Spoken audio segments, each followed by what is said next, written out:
Price Lord. இன்றைய நாளுக்கான வேத வார்த்தை அது மத்தேயு எழுதின சுவிசேஷம் 14ஆம் அதிகாரம் 16ஆம் வசனம். இயேசு அவர்களை நோக்கி, அவர்கள் போக வேண்டுவதில்லை, நீங்களே அவர்களுக்கு போஜனம் கொடுங்கள் என்றார். இல்லையா? பாருங்க, ஒரு திரள் கூட்ட ஜனங்கள் வந்து ஏசாமியோட பிரசங்கத்தை கேட்டுட்டு இருக்காங்க. 3 நாள் ஆயிடுச்சு. இப்போ அவங்க கிளம்ப வேண்டிய நேரம் வந்துச்சு. ஆனால் எல்லாரும் பசியா இருப்பாங்க இல்லையா?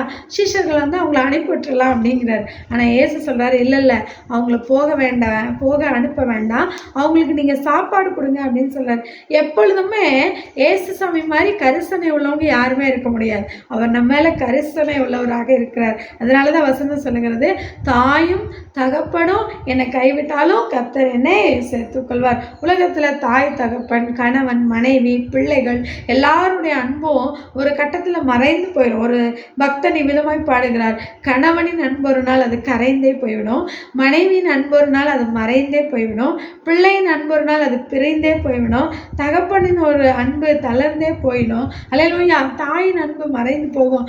ஆனா கர்த்தர் நம்ம மேல அக்கறையுள்ளவராக இருக்கிறார். இங்க சீஷர்களை பார்த்து சொல்றாரு, நீங்க அப்படியெல்லாம் அவங்கள அனுப்ப முடியாது, அவங்களுக்கு ஏதாவது கொடுங்க. இன்றைக்கும் கர்த்தர் உங்க மேல கரிசனையா இருக்கிறார். யாரும் உங்களை நேசிக்கலையா? யாரும் உங்களை விசாரிக்கலையா? யாரும் உங்க மேல அக்கறை கொள்ளலையா?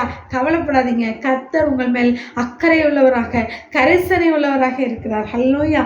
அவரிடத்துல உங்களோட பிரச்சனையை சொல்லுங்க, அவரிடத்துல போய் பேசுங்க. அவரே உங்களை ஆறுதல் செய்கிறவராக இருக்கிறார்.